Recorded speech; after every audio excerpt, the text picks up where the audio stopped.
सावैधानिक उपचारों का अधिकार।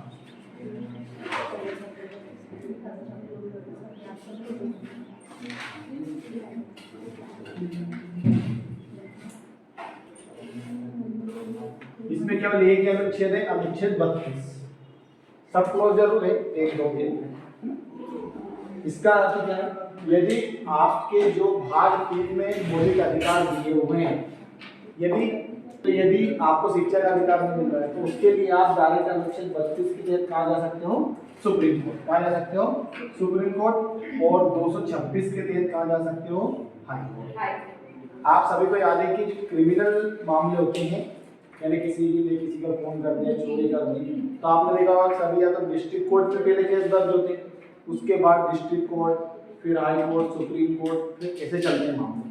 परंतु यदि आपके मौलिक अधिकारों का हनन हो रहा है तो आप डायरेक्ट कहाँ जा सकते हो? सुप्रीम कोर्ट या हाई कोर्ट। अनुच्छेद 32 इसे डॉक्टर B.R. अम्बेडकर ने क्या कहा? भारतीय संविधान की आत्मा, क्या कहा? आत्मा। और उन्होंने अपना तर्क देते हुए कहा कि यदि मौलिक अधिकारों में संवैधानिक उपचारों का अधिकार नहीं होता तो सभी मौलिक अधिकार अर्थहीन होते। क्या होते हैं? अर्थहीन। अब जैसे उदाहरण के लिए ये अधिकार नहीं होता और आपको सभी अधिकार मिलेंगे, अगर राज्य वो अधिकार आपसे छीनता तो फिर आप कैसे जाते? Supreme court. किसके पास जाते उसे लागू करवाने के लिए? तो उसको लागू करवाने के लिए सुप्रीम कोर्ट या हाई कोर्ट दोनों में से कहीं पर भी जा सकते हैं।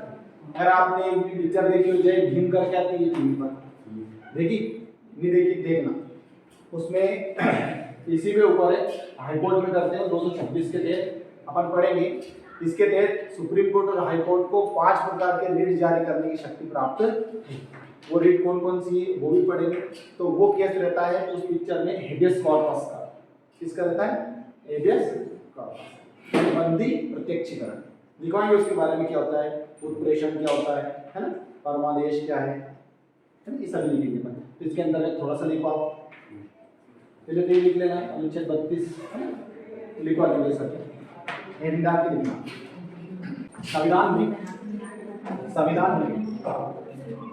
मूल अधिकारों के, संविधान में मूल अधिकारों के उल्लेख से अधिक महत्वपूर्ण बात उन्हें क्रियान्वित करने की व्यवस्था है। काम लगाना है के बाद, जिनके बिना मूल अधिकार अर्थहीन सिद्ध होंगे। अनुच्छेद 32 के अनुसार अनुच्छेद 32 के अनुसार नागरिक अधिकारों को यानी मौलिक अधिकार, क्वेश्चन लिख लेना मौलिक अधिकार, नागरिक अधिकार और क्वेश्चन लिख लेना मौलिक अधिकार को लागू करने के लिए सर्वोच्च न्यायालय, यानी शॉर्टकट लिख लेना SCM सुप्रीम कोर्ट, सर्वोच्च न्यायालय और क्वेश्चन लिख लेना अनुच्छेद 32 तथा उच्च न्यायालय यानी हाई कोर्ट, और कोष्टक में लेना अनुच्छेद 226। लिखिए एक बार बोल रहा हूँ, नागरिक अधिकारों और कोष्टक में लिखा था आपने मौलिक अधिकारों को लागू करने के लिए सर्वोच्च न्यायालय, कोष्टक में अनुच्छेद 32 तथा उच्च न्यायालय, कोष्टक में 226 है कि शरण ले सकते हैं, कि शरण ले सकते मतलब सुप्रीम कोर्ट या हाई कोर्ट जा सकते हैं। ठीक, देखो जो लिखवाते हैं थोड़ी ऑथेंटिक भाषा में लिखवाते हैं और जो समझाते हैं आपको बताते हैं वो अपनी सरल भाषा में, तो ज़्यादा सुनने पर फोकस किया जाता है ना। ये लिखने के लिए एक रेफरेंस रहता है कि आप इसको पढ़ ले बाद में, बाकी याद रख लेना लिखना हो सकता है। ठीक, डॉक्टर B.R. अम्बेडकर ने कहा था कि यदि कोई मुझसे पूछे कि संविधान का वह कौन सा अनुच्छेद है, यदि कोई मुझसे पूछे कि संविधान का वहाँ कौन सा अनुच्छेद है जिसके बिना संविधान शून्य हो जाएगा, संविधान शून्य हो जाएगा। तो इस अनुच्छेद कौन सा अनुच्छेद कोष्टक बिना अनुच्छेद 32, इस अनुच्छेद कोष्टक बिना अनुच्छेद 32 को छोड़कर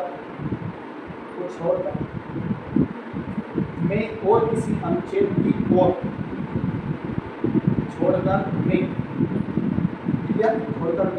और इस ओर में डबल मात्रा, और किसी अनुच्छेद की ओर, अब ये दूसरी बार और बोला उसने एक मात्रा की ओर संकेत नहीं कर सकता। यानी एक लाइन में क्या समझोगे आप, बी आर अम्बेडकर जी का कहना है कि भारतीय संविधान में जो मौलिक अधिकारों में सबसे महत्वपूर्ण अधिकार है तो कौन सा है, अनुच्छेद 32 यानी संवैधानिक उपचारों का। ठीक है, आप थोड़ा सा ध्यान रखना, सुप्रीम कोर्ट और हाई कोर्ट में जब अंतर पढ़ते हैं तो अगर आपसे कभी कोई प्रश्न पूछ ले कि कहाँ किस अनुच्छेद से आपको पता चलता है कि सुप्रीम कोर्ट से ज़्यादा पावर हाई कोर्ट की, तो अनुच्छेद 32 और 236। क्यों? क्योंकि अनुच्छेद 32 के तहत सुप्रीम कोर्ट जो रिट जारी करेगी वो केवल मौलिक अधिकारों के मामलों में ही करेगी, परंतु हाई कोर्ट किसी अन्य कानून या एक अधिनियम में भी लागू कर सकते।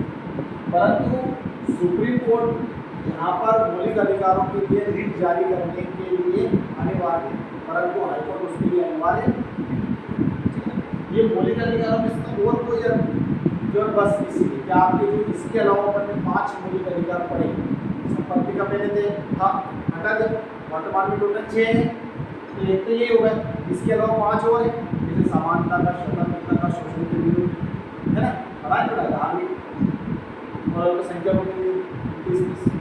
ठीक है, उनको लागू करवाने के लिए आप कहाँ जा सकते हो, सुप्रीम कोर्ट। किस अनुच्छेद के तहत, संवैधानिक उपचारों का न्यायालय यानी कोर्ट, न्यायालय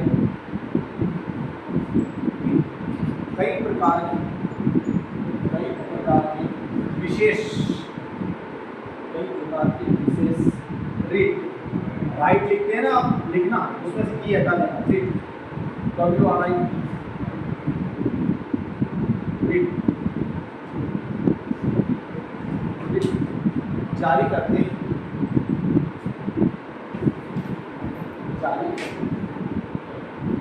यहाँ पर रिट को आप आदेश भी बोल सकते हैं, क्या बोल सकते हैं, आदेश। लेकिन इसके लिए एनसीईआरटी ने एक अच्छा शब्द दिया, प्रादेश, प्रदेश प्रादेश, एनसीईआरटी बुक है। कौन कौन से रिट है, तो पहली है बंदी प्रत्यक्षीकरण, बंदी हाँ, ये पहली रिट है बंदी, इसको इंग्लिश में बोलते हैं हेवियस कॉर्पस।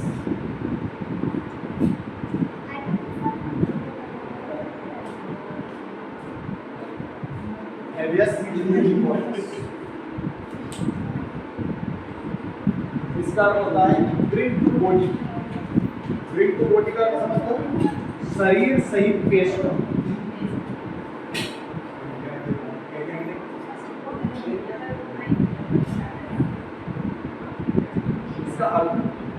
यदि मान लो किसी व्यक्ति को बिना कारण पुलिस या कोई भी राज्य गिरफ्तार कर ले और उसको मजिस्ट्रेट के सामने पेश न किया जाए, वो उस पिक्चर में पेश है, तो आप डायरेक्ट कहाँ जा सकते हैं, सुप्रीम कोर्ट या हाई कोर्ट। वहाँ से आप कोर्ट से कहेंगे कि सर बंदी प्रत्यक्षीकरण या हेबियस कॉर्पस रिट जारी करें, क्योंकि मेरे भाई जो भी आपके रिश्तेदार हैं उसको पुलिस ने गिरफ्तार किया था लेकिन उसका कोई अता पता नहीं है ना। सुप्रीम कोर्ट की इतनी खतरनाक पावर होती है कि IAS IPS कलेक्टर तक खड़े हो जाते हैं। सुप्रीम कोर्ट की या जजेस की बहुत भयंकर पावर है, प्रधानमंत्री को भी लताड़ देते हैं। आप सभी को याद होना चाहिए कि जब इंदिरा गांधी चुनाव लड़ी थी, इंदिरा गांधी को इलाहाबाद हाईकोर्ट ने बुला लिया और उसका चुनाव भी निरस्त कर दिया। उस समय की खतरनाक प्रधानमंत्री ने ये लिखो इसके अंदर ये लिख लेना सर्विस सही देश करो या करना रीड टू बॉडी अगर इंग्लिश लिखना चाहो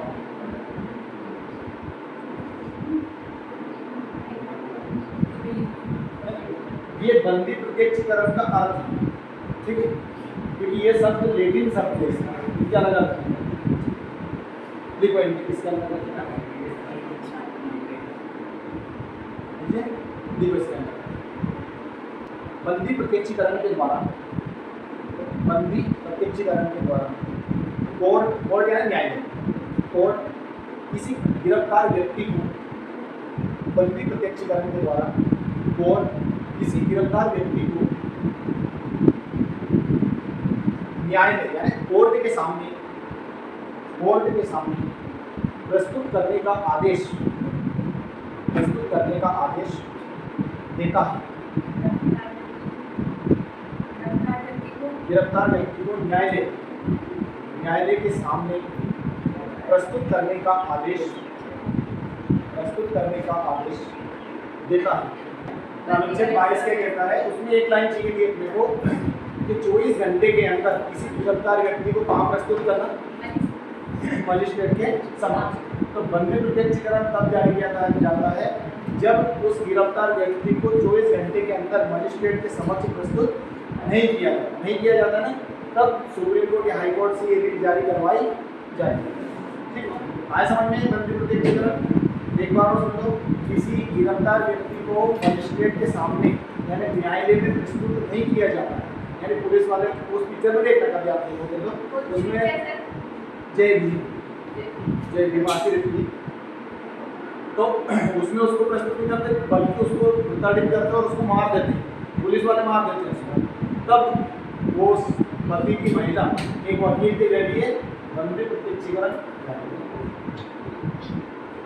इसका अर्थ क्या होता है, ब्रिंग टू बॉडी यानी शरीर को ला। और अगर कभी मान लो ऐसा हो जाए तो पुलिस वाले तो गए। अब लिखिएगा कि परमादेश यानी परमादेश। अगली रीट है क्या,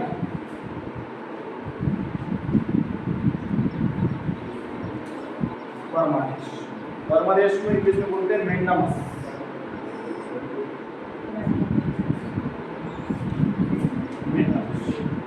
इसके अंदर इसको कब जारी किया जाता है, यहाँ आदेश तब जारी किया जाता है,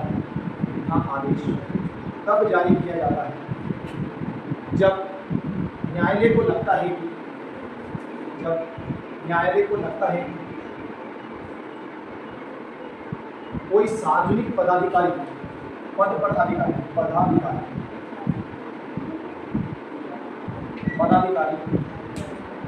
अपने कानूनी और संवैधानिक दायित्वों का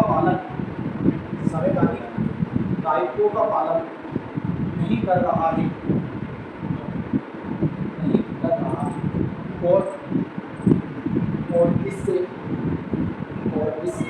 किसी व्यक्ति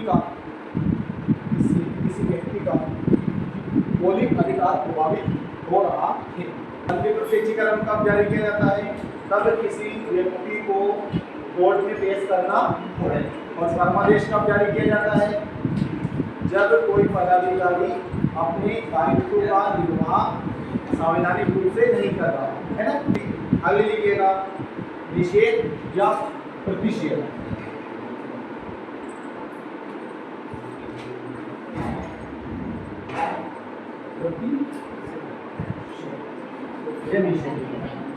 इसको बोलते हैं प्रोहिबिशन।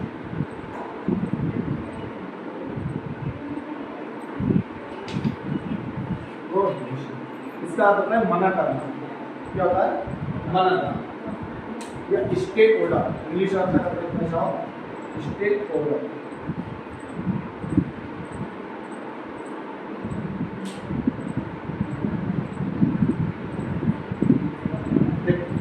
अगर मान लो कोई निचली अदालत यानी सुप्रीम कोर्ट और हाई कोर्ट से कोई नीचे अदालत और उसमें कोई केस चल रहा है, तो उस वक्त सुप्रीम कोर्ट इस केस को अपने पास हुआ ले, तो लिखो इसके अंदर का जब कोई निचली अदालत अपने अधिकार क्षेत्र का अतिक्रमण करके किसी मुकदमे की सुनवाई करती है तो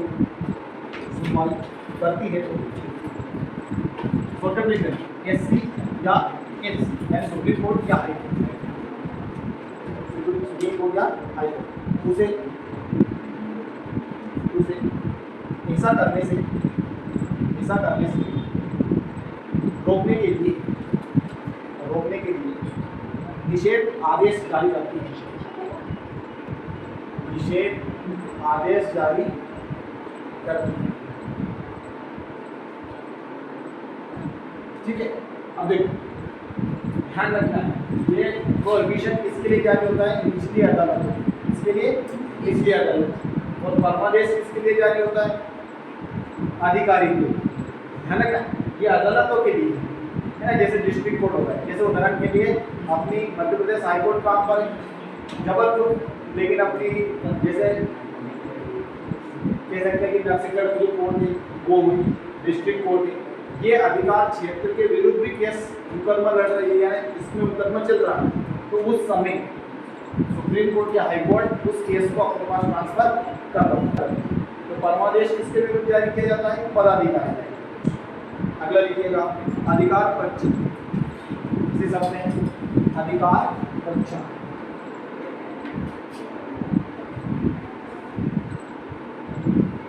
क्यू वारंट,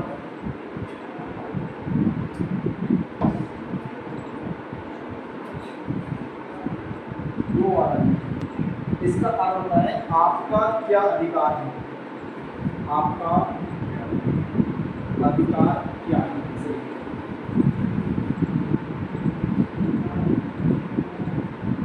इसका क्यों अधिकार देखो इसमें जब न्यायालय कोर्ट इसमें देखेगा बिल्कुल मालूम, तो कोर्ट पेट की लिखवा, जब न्यायालय को लगता है कोई व्यक्ति ऐसे पद पर नियुक्त हो गया है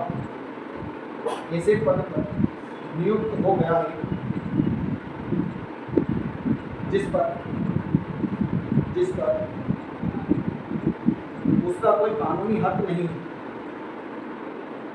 जब उसका कोई कानूनी हक नहीं है, तब कोर्ट न्यायालय कोर्ट क्यों वारंट क्यों किया आएगा, क्यों वारंट तब न्यायालय क्यों वारंट के द्वारा उसे उस पद पर कार्य करने से रोक देता है। डिप्रेशन,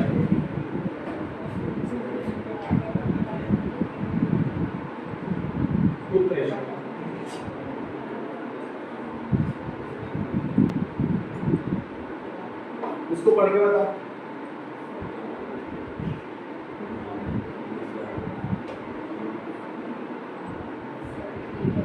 CEA सर क्या पढ़ेंगे सर? वो क्या है कि ऐसे शब्द हैं, आप और कुछ मत पढ़ लेना उसे। जब कोई निचली अदालत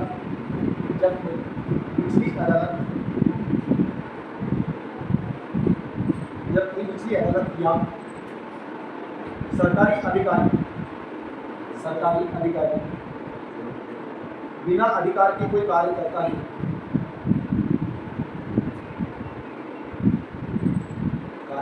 तो न्यायालय उसके समक्ष